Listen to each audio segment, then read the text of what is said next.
Hi everyone, my name is Laura Holly and this is Pedagogo Reviews, reviewing albums and EPs from popular, old school, lesser known and independent artists. Today I'll be reviewing Michelle Branch's Hotel Papers, which was released on the 24th of June 2003 through Maverick Records. Michelle Branch popped out of the girl and rock guitar woodwork in the early noughties. Her most recognised songs are Everywhere, Goodbye to You and Game of Love, a collaboration with Santana which earned them a Grammy in 2002 for Best Pop Collaboration with Vocals. Impressive. Game of Love is the only Michelle Branch track that I've owned up until a couple of weeks ago because I didn't really appreciate her when she first came out, even though she's quite similar to Avril Lavigne, who I had quite a large obsession with when I was a young teen. But I guess I was too distracted by the authenticity of Avril's punk rock attitude. Anyway, as I finally got over that, I decided to go out and buy the international version of Hotel Papers for about £6, which features Game of Love and Everywhere as bonus tracks. Hotel Papers is the third studio album from Michelle Branch and was released in 2003. I had a few preconceptions about the album based on the singles that I heard. Mostly that it's going to be a girls' album filled with hopes and dreams and wishes and love lost and teenage innocence and songs that make you wish you were 14 again, writing your crush's name in a heart.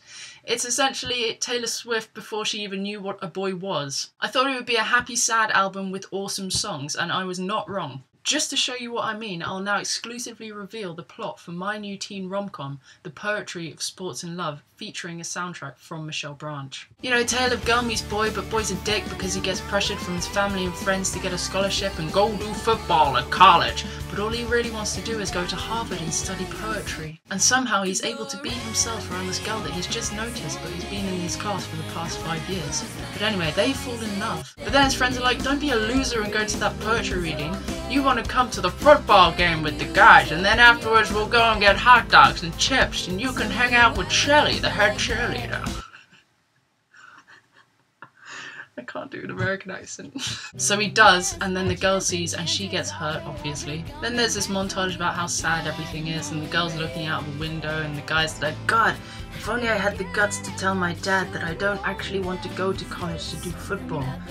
And then his dad comes in with a letter being like, you got accepted, son. And he's like, oh, but I applied to Harvard. I want to do poetry, Dad. And he's like, but poetry's for girls. And he's like, but I'm not a girl. I'm a man with feelings. Obviously something you don't have. Otherwise Mom wouldn't have left. And you're like, oh, okay, he doesn't have a mum. Then it's the last part of the film, which happens to be the final football match of the senior year. And the boy is obviously the best player on the pitch and everyone is there. His friends are on the team with him. The cheerleader's there, including that bitch Shelly, who no one likes. And then there's the dad up in the stands and also the poetic girl, love of his life. So he has the chance to take a penalty or do a touchdown, whatever they do in American football. And he thinks, this kick could determine my life. I could either play football at college, or I could go to Harvard and study poetry with the girl that I love. And he thinks about it.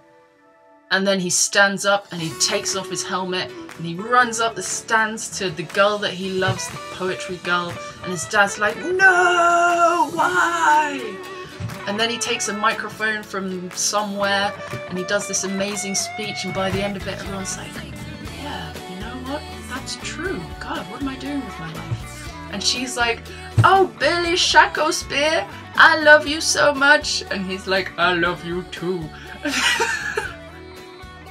Oh, damn. Then they can kiss and it rains and that's the end. This is... Oh, I love those films. I'm gonna go and watch a few after this. It's too much. So I'm sure you know what I mean. There are some gutsy rock guitar songs in there with the whole girl power attitude, like I'm gonna leave you if you don't sort your stuff out. Then there are tracks which call out to my tender side, where all I want to do is sit by the window and watch the rain whilst I wear my rebellious boyfriend's misfits top, wishing he was here to hold me and keep me safe. So this album is awesome. I find that I can't just listen to one song. I need to listen to it all from beginning to end because it's so feel good. It holds the innocence of youth and young love. There are a couple of surprises though. For example, the track Till I Get Over You is kind of a I just want to sit down by myself for a while and cry kind of song. But that moment gets ruined in the chorus when the backing vocals are all in French. And that wouldn't be such a big deal if it didn't sound like this.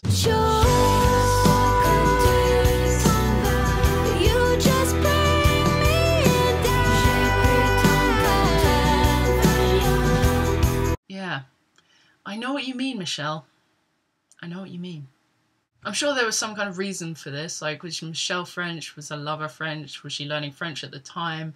Either way, and I do say this with all seriousness, the French bit ruins the song for me. Also, on the album that I have, the single Everywhere is under the title Waiting Out. Now, I know she had a song called Wanting Out, but it's just not the same. And I know I could change this, but I want to know why it happened in the first place. So if anyone could explain that to me, that would be great, because the internet cannot. I've had a look and it's come up with nothing. So, I mean, have I won something? Do I get to meet Michelle? Do I have a golden ticket? Do we get to duet together? Or am I going to be extremely disappointed? Anyway, to summarise, this album is great. It's just pure, simple girl guitar rock pop. The songs are easy to sing along with and harmonise with, which is my favourite thing to do.